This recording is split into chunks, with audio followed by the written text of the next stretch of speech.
नमस्कार, मैं हूं आपके साथ विशाल कालरा और बात करेंगे सुशांत पर। अब होगा सत्यमेव जयते। सुशांत की दोस्त रिया चक्रवर्ती, जिन्हें आज ईडी के सामने पेश होना था, प्रवर्तन निदेशालय आज उनसे सवाल जवाब करने वाला था। अब बड़ी खबर यह है कि रिया चक्रवर्ती ईडी के सामने पेश आज नहीं हो सकती है। रिया ने पूछताछ में शामिल होने के लिए प्रवर्तन निदेशालय से और समय मांगा है।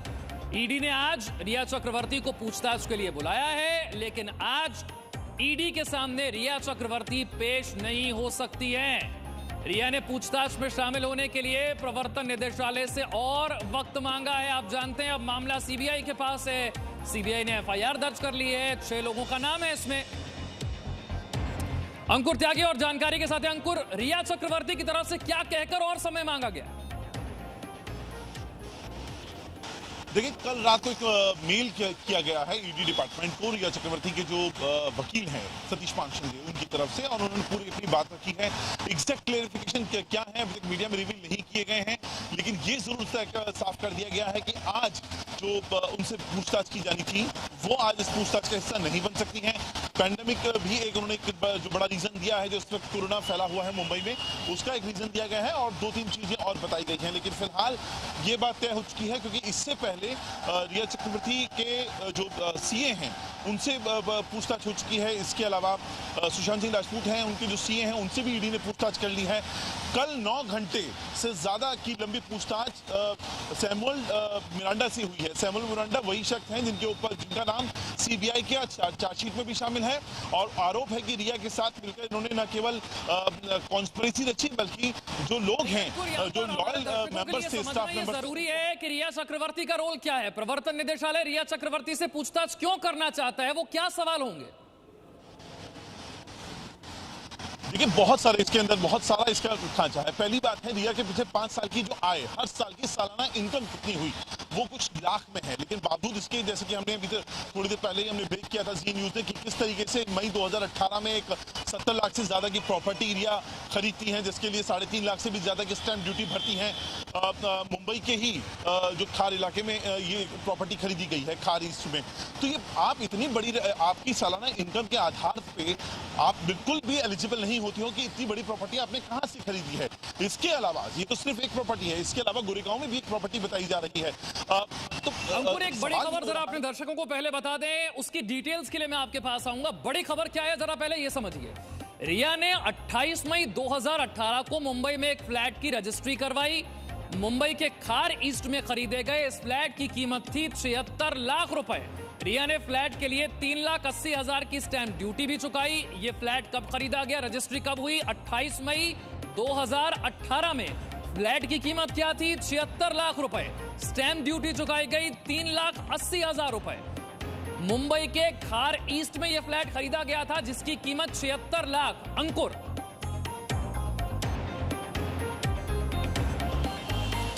जी विशाल। अंकुर, अगर आप मुझे सुन पा रहे हैं, 28 मई 2018 को खार ईस्ट में 76 लाख का फ्लैट खरीदा जाता है रिया चक्रवर्ती के द्वारा। और क्या जानकारी से लेकर? देखिए, मैं आपको यही समझा रहा था कि बेसिकली ईडी की जब जांच का दायरा होगा तो उसमें ये फ्लैट होगा। इसके अलावा गोरेगांव का भी एक फ्लैट होगा। जो खाली के फ्लैट की आप बात कर रहे हैं, मई 2018 में खरीदा गया है। लिमिटेड इनकम ही कुछ लाख रुपए थी रिया चक्रवर्ती की। फिर आप 70 लाख से ज्यादा का फ्लैट आप खरीद रहे हैं, उसके लिए 3.5 लाख से ज्यादा की स्टैंप ड्यूटी भर रहे हैं। आपको वो इनकम तो शो करनी पड़ेगी। आपकी इनकम का सोर्स क्या था, या आपकी सेविंग अगर थी, अगर पहले की सेविंग मान ली जाए, तो इतनी सेविंग्स का भी तो आपको लीगल आपको प्रूफ देना होगा।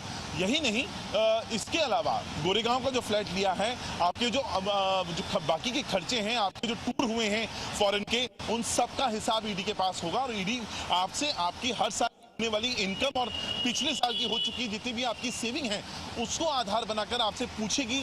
रिया चक्रवर्ती से जानना चाहेगी कि आपने ये जो चीजें हैं, ये प्रॉपर्टी है, जो खर्चे किए हैं, समझा रहे हैं। यानी कि पिछले कुछ सालों के दौरान अगर देखें तो रिया की आय, रिया की इनकम इतनी नहीं है जितना कि उन्होंने खर्च किया है। वो पैसा कहां से आया, ये भी एक बहुत बड़ा सवाल है। और इस बारे में सुशांत के पिता ने एफआईआर में भी बहुत कुछ कहा है, वो भी आपको बताएंगे।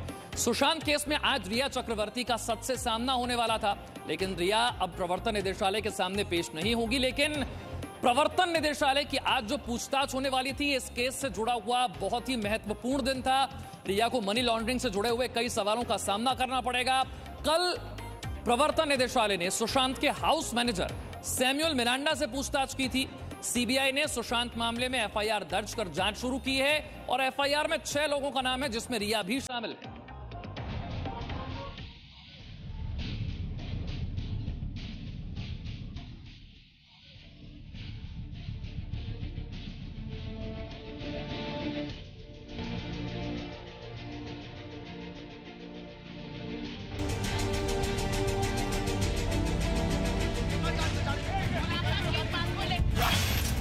रिया चक्रवर्ती, एक्टर इंद्रजीत चक्रवर्ती, रिया के पिता संध्या चक्रवर्ती, रिया की मां शोविक चक्रवर्ती, रिया का भाई श्रुति मोदी, सुशांत की मैनेजर सैमुअल मिरांडा, सुशांत के हाउस मैनेजर। अब सुशांत की सुसाइड मिस्ट्री इन 6 लोगों के आसपास घूम रही है। सीबीआई ने एक्टर सुशांत सिंह राजपूत की मौत के मामले में रिया चक्रवर्ती के पूरे परिवार के खिलाफ एफआईआर दर्ज कर जांच शुरू कर दी है। सीबीआई ने बिहार पुलिस की एफआईआर के आधार पर केस दर्ज किया है। सुशांत सिंह के पिता ने पटना के राजीव नगर थाने में एफआईआर दर्ज कराई थी। 25 फरवरी को मैंने मामला पुलिस को आगाह किया था कि मेरे बेटे सुशांत की जान को खतरा है, परंतु उन्होंने कुछ नहीं किया। 14 जून को जब मेरे बेटे की जान चली गई तो हमने 25 फरवरी में नामित लोगों के विरुद्ध एक्शन लेने को कहा, परंतु 40 दिन के बीत जाने के बाद भी उन्होंने कोई कार्रवाई नहीं की। हार होकर मैं पटना गया और अपने थाने में केस एफआईआर दर्ज की। पटना पुलिस तुरंत एक्शन में आई और परंतु मुजरिम अब भाग रहे हैं। सुशांत केस में अब सबकी निगाहें सीबीआई पर टिकी हैं। सीबीआई यानी सेंट्रल ब्यूरो ऑफ इन्वेस्टिगेशन, जिसके बारे में माना जाता है कि ये भरोसे का दूसरा नाम है और हर मामले में दूध का दूध और पानी का पानी कर देती है। यही वजह है कि हर तरफ से सीबीआई जांच की मांग हो रही थी। एफआईआर दर्ज हुआ है तो पुलिस जांच करके कार्रवाई करे। जो जो आरोप लगा हुआ, जिस भी तरह का आरोप है उस पर तमाम बिंदु को जांच करते हुए कार्रवाई करना चाहिए पुलिस को। और पटना पुलिस से मुंबई गई हुई है तो मुंबई पुलिस भी उसको मदद करे कार्रवाई में। हम यही चाहेंगे कि मुंबई महाराष्ट्र सरकार मदद करे और कार्रवाई हो जिन पर आरोप लगाया गया। चिंता का विषय है कि एक लंबा समय बीत गया है और अभी तक सुशांत सिंह राजपूत जी की हत्या को लेकर या उनकी मृत्यु को लेकर सच्चाई क्या है वो अभी तक सामने नहीं आ पाई है। न सिर्फ बिहार के बल्कि देश भर के युवाओं का, उनके फैंस का, उनके फॉलोअर्स का कि ये मांग है कि इसकी सीबीआई जांच होनी चाहिए। सीबीआई ने सुशांत केस एसआईटी को हैंडओवर कर दिया है। सीबीआई की एसआईटी ने सुशांत मामले में बिहार पुलिस से भी जानकारी मांगी है। ये वही एसआईटी है जिसने विजय माल्या और वीआईपी चौपर घोटाले की जांच की थी। जांच सीबीआई के जॉइंट डायरेक्टर मनोज शशिधर और डीआईजी गगनदीप गंभीर की निगरानी में होगी। दोनों ही गुजरात कैडर के आईपीएस हैं। इन्वेस्टिगेशन टीम का नेतृत्व एसपी नुपुर प्रसाद करेंगी। नुपुर प्रसाद अभी सृजन घोटाले का मामला देख रही हैं। सीबीआई एक बहुत इंपॉर्टेंट प्रीमियर एजेंसी है। शुरू में डर लग रहा था कहीं इतने बड़े ऑर्गेनाइजेशन में छोटे ये केस कहीं वो ना मतलब उसको इम्पोर्टेंस ना मिले, लेकिन अब लगता है कि जिस तरह से सुशांत सिंह की फ़ैन फॉलोइंग पूरे कंट्री में है और सीबीआई भी इस बात को समझेगी और उस तरह से इम्पोर्टेंस उसको मिलना चाहिए, हम लोग को पूरा उम्मीद है। तो सीबीआई एक बहुत ही प्रोफेशनल ऑर्गेनाइजेशन है, तो हम एक्सपेक्ट करते हैं कि इसमें हम लोग को जस्टिस जरूर मिलेगा। अभी तक सुशांत की सुसाइड मिस्ट्री बिहार पुलिस और मुंबई पुलिस के बीच घूम रही थी। इस केस को लेकर दोनों राज्यों के बीच किस तरह की खींचतान चली, इसकी गवाही ये तस्वीरें दे रही हैं। पहले बिहार पुलिस से धक्का मुक्की हुई, फिर एसपी विनय तिवारी का जबरन क्वारंटीन, महाराष्ट्र सरकार का सीबीआई जांच से इंकार, बिहार सरकार ने सीबीआई जांच की सिफारिश कर दी। मुंबई में सुशांत केस की जांच करने के लिए पहुंची बिहार पुलिस की टीम पटना लौट चुकी है। सुशांत के सहयोगी रहे सैमुअल मिरांडा से कल प्रवर्तन निदेशालय ने लगातार दूसरे दिन 9 घंटे तक पूछताछ की। ईडी ने रिया चक्रवर्ती और उनके परिवार के सदस्यों के खिलाफ मनी लॉन्ड्रिंग का मामला दर्ज किया था।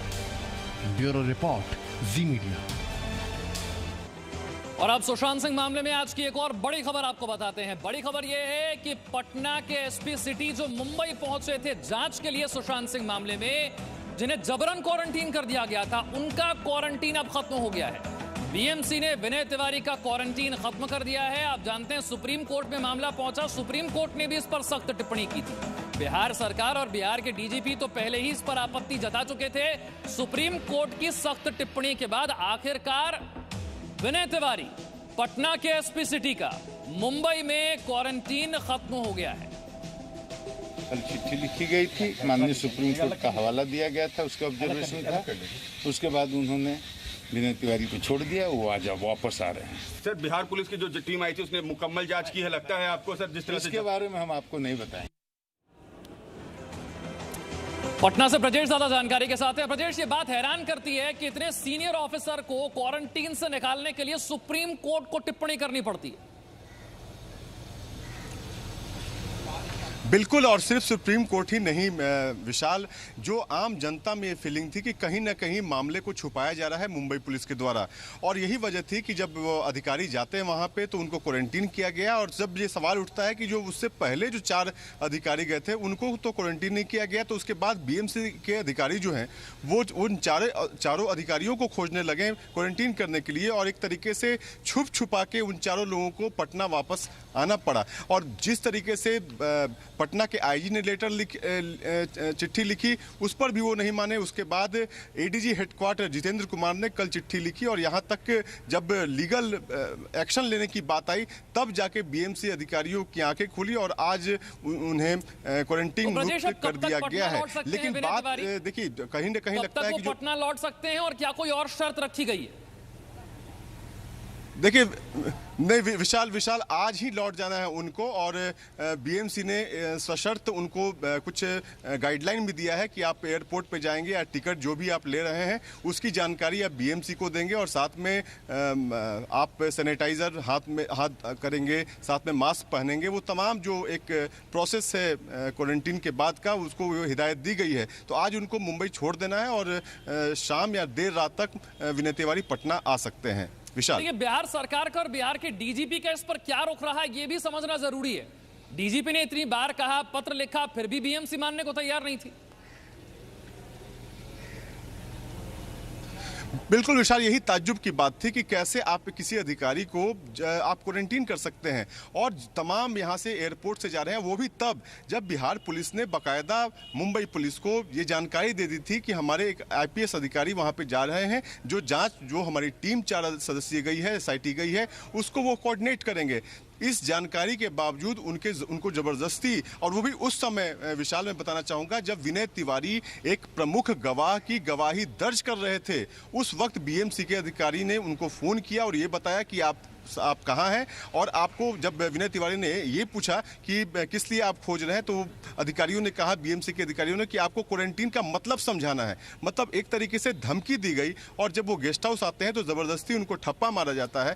तो कहीं ना कहीं एक जांच को छुपाने, क्योंकि अभी भी देखिए विशाल, जो सामने बातें आ रही हैं, रिया चक्रवर्ती से आज पूछताछ होने वाली थी, लेकिन उन्होंने कहा कि मामला सुप्रीम कोर्ट में है, तो अभी भी लटकाने की बात चल रही है, और ये मुंबई पुलिस के द्वारा, और उन्हें अभी भी लगता है कि सुप्रीम कोर्ट कहीं ना कहीं मुंबई पुलिस को अगर इस तरीके से एक सीनियर ऑफिसर को जबरन क्वारंटीन ना किया गया होता तो ये मामला Bihar police versus Mumbai police ना बनता।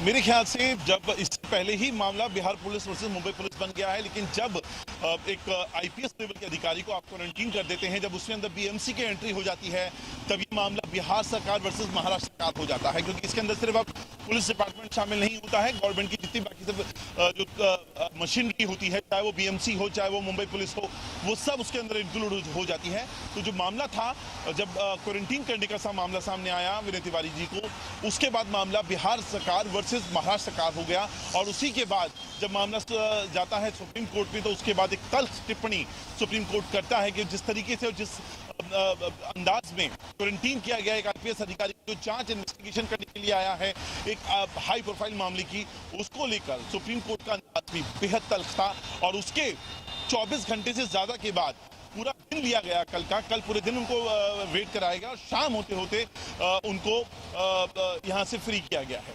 ठीक है, सीबीआई के हाथ में अब मामले की जांच है, उन्हें सौंप दिया गया है, तो सीबीआई आगे जांच कैसे कर सकती है? सीबीआई के पूर्व डायरेक्टर एपी सिंह इस पर क्या कह रहे हैं, जरा आपको सुनवाते हैं। Crime scene is always a big hindrance in CBI investigations that we never get. We are not the first responders. तो हमको कभी भी crime scene का clear picture नहीं मिलता है, because वो कुछ preserve ही नहीं करते हैं।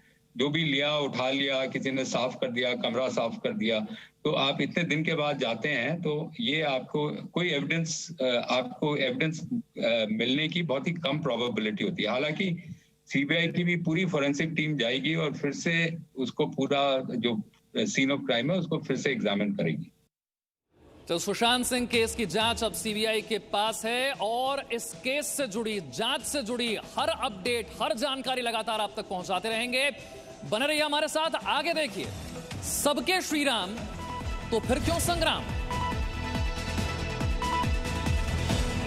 Presenting V News app, available on Google Play and App Store. Download it now.